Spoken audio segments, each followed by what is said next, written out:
Bismillahirrohmanirrohim. Assalamualaikum warahmatullahi wabarakatuh. Perkenalkan saya Nurul Fachira dengan NIM L0211711518. Lewat video ini saya akan menjelaskan apa itu udang, bagaimana morfologi udang, bagaimana siklus hidup udang, serta manfaat dan fakta menarik mengenai udang, khususnya udang fanamei. Selamat menyaksikan. Pengertian udang. Udang merupakan sumber protein hewani yang bermutu tinggi menurut Amri et al. 2003, serta menjadi komoditi perikanan yang potensial untuk menggantikan ekspor komoditi migas Indonesia menurut Asnawi dan Muhlis 2008. Selanjutnya, udang fanamei.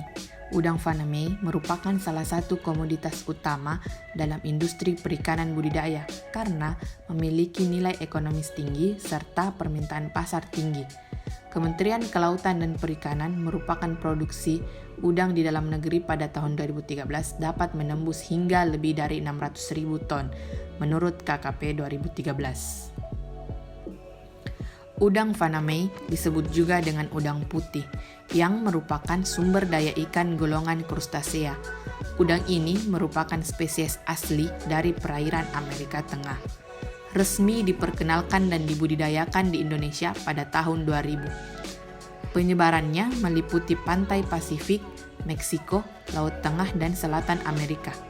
Wilayah dengan suhu air secara umum berkisar di atas 20 derajat Celcius sepanjang tahun dan merupakan tempat populasi udang fanamei berada. Morfologi udang fanamei. 1. Antenula. Antenula berfungsi sebagai kemoreseptor. 2. Cephalothorax. Kepala dada menjadi satu. Sebagian besar organ pada udang berada di pangkal cephalothorax. Cephalothorax terbungkus oleh carapax. Pada bagian kepala terdapat beberapa mulut. 3. Rostrum merupakan bagian terdepan kepala yang berujung tajam dan bergerigi seperti gergaji. Rostrum digunakan sebagai alat untuk menyerang musuhnya. 4. Mata menjemuk. Sepasang mata yang bertangkai berfungsi sebagai membedakan gelap terang dan mengamati gerakan. Mata juga terdapat kemoreseptor yang berfungsi untuk mengetahui keberadaan makanan. Mata terletak di bawah rostrum sisi kiri dan kanan pada sisi kepala. 5. Carapax.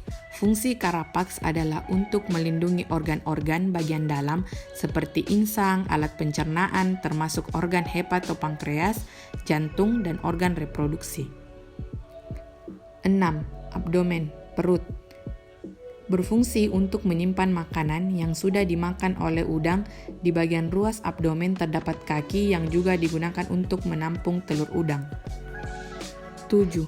Telson.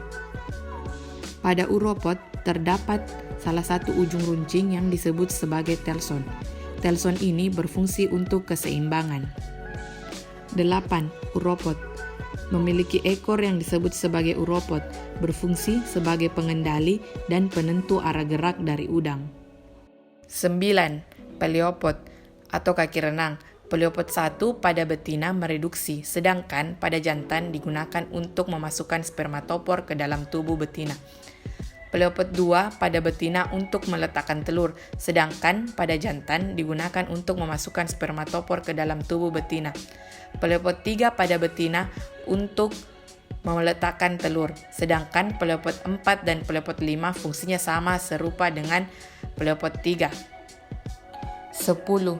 Pereopod atau kaki jalan digunakan untuk bergerak pindah tempat, memasukkan makanan, dan membersihkan tubuh. 11. Scaphocerid atau sepasang sirip kepala. 12. Antena.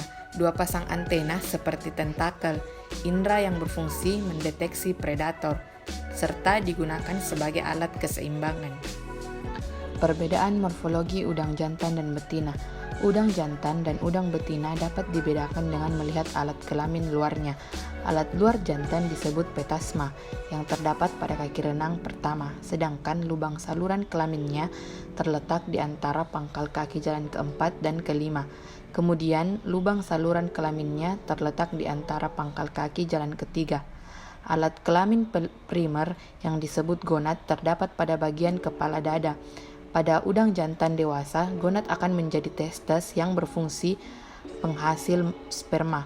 Sedangkan pada udang betina, gonad akan menjadi ovarium atau indung telur yang berfungsi untuk menghasilkan telur, dan ovarium yang telah matang akan meluas sampai ke ekor.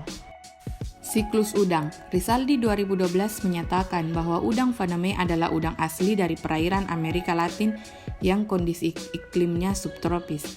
Di habitat alaminya suka hidup pada kedalaman kurang lebih 70 meter.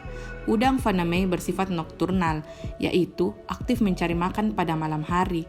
Proses perkawinan pada udang faname ditandai dengan loncatan betina secara tiba-tiba. Pada saat meloncat tersebut, betina mengeluarkan sel-sel telur. Pada saat yang bersamaan pula, udang jantan mengeluarkan sperma, sehingga sel telur dan sperma bertemu. Proses perkawinan berlangsung kira-kira 1 menit. Sepasang udang faname berukuran 30-45 gram dapat menghasilkan telur sebanyak 100.000 sampai 250.000 telur. Selanjutnya dinyatakan siklus hidup udang faname sebelum ditebar ditambak, yaitu stadia naupli, stadia zoea, stadia mysis, dan stadia postlarva. Pada stadia naupli larva berukuran 0,32 sampai 0,5 mm, sistem pencernaannya belum sempurna dan masih memiliki cadangan makanan berupa kuning telur. Pada stadia zoea terjadi setelah larva ditebar pada bak pemeliharaan sekitar 15-24 jam. Larva sudah berukuran 1,5 sampai 3,30 mm, dan pada stadia ini benur mengalami 3 kali molting. Pada stadia ini pula benur sudah bisa diberi makan yang berupa Skeletonema costatum. Menurut Sutrisno et al. 2010, Lithopenaus faname dilihat dari siklus hidupnya digolongkan dalam spesies Catadromus.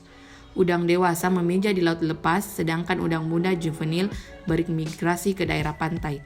Di alam, udang dewasa kawin dan memijah pada kolom perairan lepas pantai dengan kedalaman kurang lebih 70 meter bagian selatan, tengah dan utara Amerika dengan suhu 26-28 derajat Celcius, dengan salinitas 35 ppt. Setelah telur-telur menetas, larva hidup di laut lepas menjadi bagian dari zooplankton. Saat stadium postlarva, mereka bergerak ke daerah dekat pantai dan perlahan-lahan turun ke dasar di daerah estuari dangkal. Sekian penjelasan dari saya mengenai udang faname. Lebih dan kurangnya mohon dimaafkan. Wabillahi taufiq wal hidayah. Wassalamualaikum warahmatullahi wabarakatuh. Semoga bermanfaat.